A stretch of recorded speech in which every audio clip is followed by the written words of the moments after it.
اعوذ باللہ من الشیطان الرجیم بسم اللہ الرحمن الرحیم قل اعوذ برب الفلق من شر ما خلق ومن شر غاسق اذا وقب ومن شر النفاثات في العقد ومن شر حاسد اذا حسد۔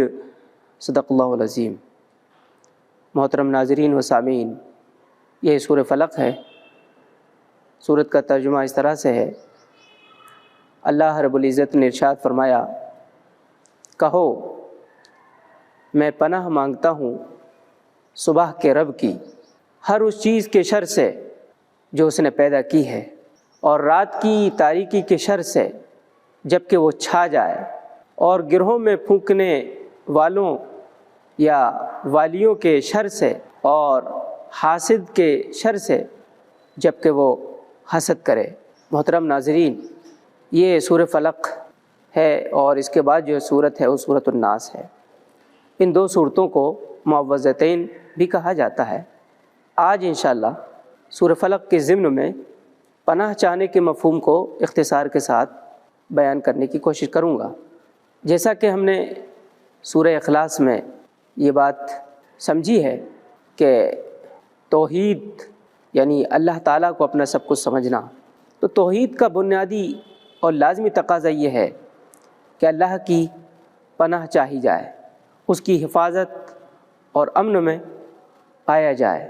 دراصل انسان کا جب تعلق اللہ سے کمزور پڑ جاتا ہے تو پھر وہ دوسروں کی پناہ ڈھونڈتا ہے، اور اس کی ہم نے مختلف شکلیں ماضی کے دوروں میں، ماضی کے ادوار میں، ماضی میں دیکھی ہیں۔ یعنی کسی نے خیالی معبود بنا لیے، کسی نے جناتوں کی پناہ چاہی، کسی نے ٹونے اور ٹوٹکے اور تعویذ اور گنڈے اس طرح کی چیزوں کو سہارا بنایا۔ اسلام کی اور توحید کی تعلیم کے یہ چیزیں بالکل خلاف ہیں، توحید کے اقرار کے خلاف ہے۔ ایک مومن کے سوچنے کا ڈھنگ اور طریقہ اس سے بالکل الگ ہونا چاہیے، اور الگ ہوتا ہے۔ وہ تو یہ سمجھتا ہے اور جانتا ہے کہ جو کچھ آتا ہے اور جو کچھ ہوتا ہے وہ اللہ کی منشا کے مطابق ہوتا ہے، اللہ کی طرف سے ہوتا ہے جو کچھ ہوتا ہے۔ اس ایمان کا تقاضا یہ ہے کہ مومن ہمیشہ اللہ کی پناہ ڈھونڈتا ہے، اور اللہ کی پناہ ڈھونڈنا چاہیے۔ صرف اتنا ہی نہیں، مومن کے سوچنے کا ڈھنگ، مومن تو اس سے آگے کی چیز سوچتا ہے، یعنی وہ یہ کہ آخرت میں بھی اللہ کے عذاب سے، اس کی پکڑ سے وہ بچ جائے، اس کی بھی کوشش کرتا ہے، اور اس کے لیے بھی وہ اللہ تعالیٰ سے پناہ چاہتا ہے۔